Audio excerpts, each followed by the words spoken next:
Hello, and welcome to 2 Minute Talk Tips. This week's 2 Minute Tip: memorize your introduction. Think back to a presentation you saw recently. How did the presenter start? Were they strong or did they fumble with their words? How much clearer is your memory of how they started versus what happened in the middle of their presentation? The first 1 to 3 minutes of your presentation are important. If you don't have the audience's attention by the time you transition to the meat of your presentation, you're probably not going to get it later. When you memorize your introduction, you can start your presentation right because you already know the words will flow together. You don't stumble around on your wording and waste precious seconds on filler words like and ah and like. You project more confidence and people start out thinking you know what you're talking about. You make more eye contact with more people because you're not distracted by looking at your notes or slides or figuring out how to start the next sentence. Finally, as you work to memorize your introduction as part of your prep work, you can also edit, tighten, and improve your opening. You can find a better word or a more engaging story. I love an extemporaneous talk as much as anyone, and I also want you to start from a position of strength. So memorize your introduction to give you as much strength up front as you possibly can. And that's this week's 2-Minute Tip.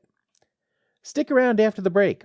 We're going to talk about the lessons that we can learn from President Abraham Lincoln's Gettysburg Address.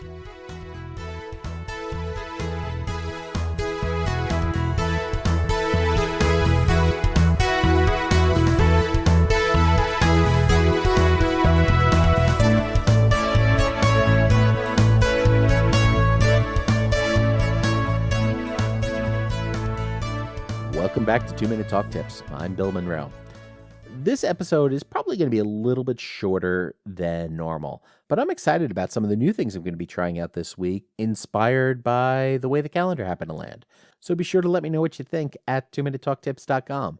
Just look for the post for episode 23 and leave your thoughts in the comment section.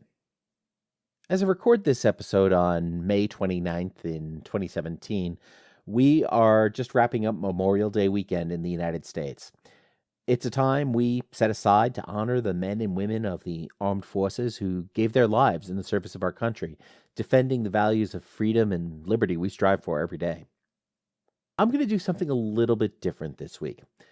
We're taking a look at the Gettysburg Address, as written and delivered by one of the greatest political heroes the U.S. has been lucky enough to have. Many people know just the first few words, 77 years ago, but that's about as far as it goes.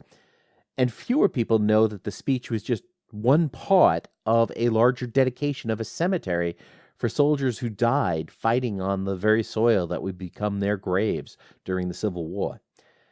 It feels like this is the right time to take a closer look at this speech. And over the next few minutes, I'll first talk about the background of the speech. Then I'll read the entire speech with, of course, apologies to President Lincoln. After that, I'll talk about what today's speakers can learn from the words Lincoln shared 14 years ago. Volumes have been written already, of course, about Lincoln and about the Civil War. And while I'd like to say I've read them all, or half of them, or maybe barely 10% of them, in reality, I read the Wikipedia article about the Gettysburg Address. It appears to be well-sourced and well-written. Of course, if you do hear something that I get wrong, please let me know in the comments on episode 23 at 2minutetalktips.com. And then please go ahead and update the article on Wikipedia as well. So let's start with a background for the speech. Pop culture and legend tells us that Lincoln knocked out the first draft on the back of an envelope while on the train ride to the event. In reality, the talk he gave was at least the second draft. He had put thought and effort into preparing this speech for this solemn occasion. Also, the president was ill at the time of the speech. He was coming down with a case of smallpox on the day he spoke. Tired, weak, dizzy, feverish, he relied on all of his stamina to deliver this speech before heading back to the train to return to the White House for a protracted illness. The president also wasn't the featured speaker of the day, and his address was not the one being promoted as the Gettysburg Address. That honor belonged to orator Edward Everett, sort of a fascinating character in his own right. Everett had 2 hours and 13,000 words to get through that day, and yet Everett also recognized just how strong Lincoln's short, concise speech was. As reported by the Wikipedia article, in a letter to Lincoln written the following day, Everett praised the president for his eloquent and concise speech, saying, "I should be glad if I could flatter myself that I came as near to the central idea of the occasion in 2 hours as you did in 2 minutes." Lincoln replied that he was glad to know the speech was not a, quote, total failure. While Lincoln may not have had the utmost confidence in the speech at the time, and he delivered it while not feeling well, it still stands as one of the most important addresses in American history. And here are those 271 words. 87 years ago, our fathers brought forth on this continent a new nation, conceived in liberty and dedicated to the proposition that all men are created equal. Now, we are engaged in a great civil war, testing whether that nation, or any nation so conceived and so dedicated, can long endure. We are met on a great battlefield of that war. We have come to dedicate a portion of that field as a final resting place for those who here gave their lives that the nation might live. It is altogether fitting and proper that we should do this.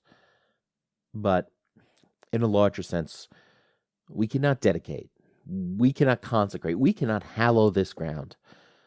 The brave men, living and dead, who struggled here have consecrated it, far above our poor power to add or detract. The world will little note nor long remember what we say here, but it can never forget what they did here.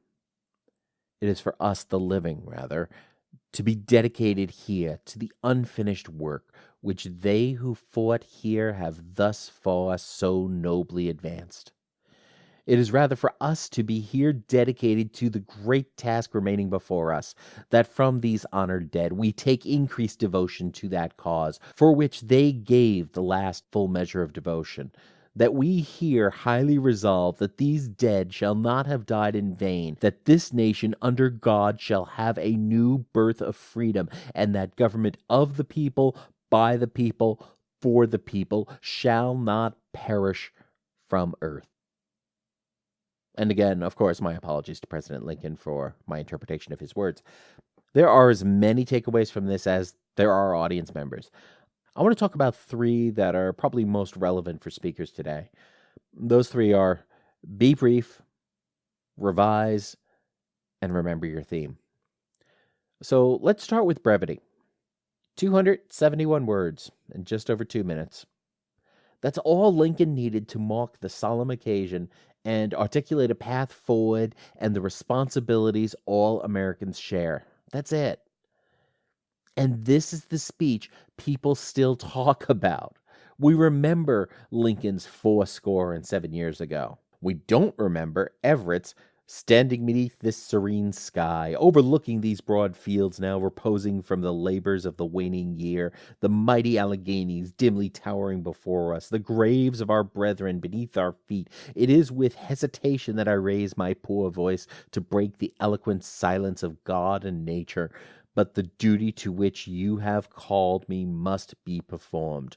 Grant me, I pray you, your indulgence and your sympathy. 13,000 words and 2 hours just couldn't do what Lincoln was able to accomplish in 271 words in 2 minutes. But Lincoln didn't get it perfect right out the gate. So let's talk about revisions. There are at least 5 different versions of the Gettysburg Address, and that comes as a surprise to most people. President Lincoln actually wrote 2 before the event, and he continued to revise it afterwards when he would give copies of the address as gifts. The lesson is that no matter how good a speech, it can always get better. The legendary piece of oration that is the Gettysburg Address wasn't good enough for Lincoln. If you ever think your presentation or your script is perfect, that it can't possibly be improved on, Think about Lincoln improving the Gettysburg Address even after he delivered it. We don't stop revising a deck or a script because it's perfect. We stop because it's time to present. Finally, let's just talk about Lincoln's call to action. It's a short speech, but Lincoln still gets back to his theme several times, that the great American experiment begun in 1776 is still ongoing and requires us all to continue working towards us. He tells us we cannot dedicate this ground because the sacrifice of the soldiers does that better than any living person ever could. The living are the ones who need to continue the work of the dead. He reminds us of this when he says, it is for us, the living, rather, to be dedicated here to the unfinished work. We are to take increased devotion to that cause. Everything in the speech is about honoring the sacrifice of the dead, a sacrifice they made to support the vision of the founding fathers, and that the living continue that work, and that work will never be done. President Lincoln covers a lot of ground here by driving everything toward that same theme. This speech, dedicating the cemetery, is not about the dead and the past. It's about the living and the future. There's a lot that speakers can take away from the Gettysburg Address and how Lincoln chose to honor veterans killed in action with a call to the future. While I certainly don't expect folks will ever cite my talks or this podcast 154 years from now, I still want to learn what I can from great speakers of the past like Lincoln. That's why I'm so passionate about getting a little better every day. So, what are your thoughts on the Gettysburg Address? Are there other historic speeches that you take inspiration from? Let me know in the comments for episode 23 at 2minutetalktips.com or send an email to bill@2minutetalktips.com. I want to wrap things up a little differently this week. I'm a big fan of Molly Lewis. She is a singer, songwriter, expert ukulele player, and just overall treasure of the Pacific Northwest. If you like fun, clever, nerdy music to brighten your day, you should check out Molly's work and buy her albums at mollylewis.wtf. And you'll find that link among all the others in the show notes. In just a moment, I'm going to close out today's episode with Molly's song, Our American Cousin, which is her own original, poignant, and yet still respectful take on the tragedy of President Lincoln's assassination on April 14th, 1865. So as you head into next week, be sure to memorize the introduction to your next presentation and think about what you can learn from Lincoln or his Gettysburg Address. And like Lincoln editing his speech, don't get best, get better.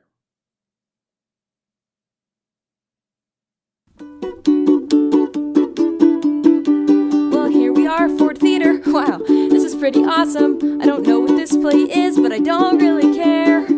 'Cause oh my word, I can't believe the president is here. I can't see him, but I know he's sitting up there. When Harper's Weekly runs his picture, I like to keep it, I like to tear it out. But my husband doesn't like it when I do this. Says he only has so much patience, and I might just wear it out. Started, but my head is somewhere else. The way he freed the slaves or something that's so dreamy.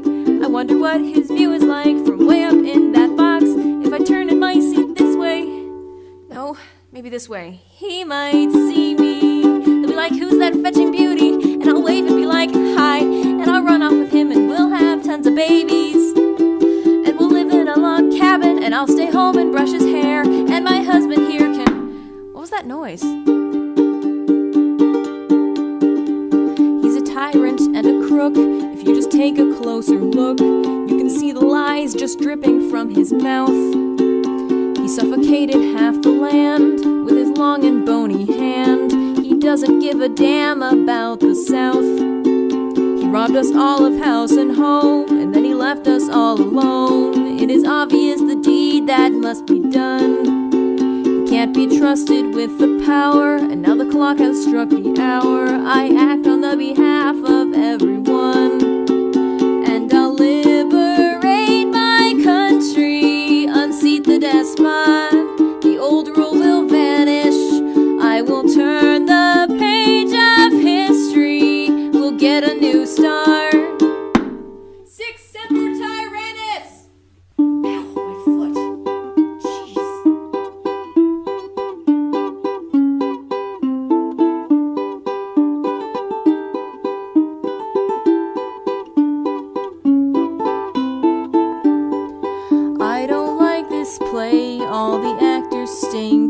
laughs are cheap.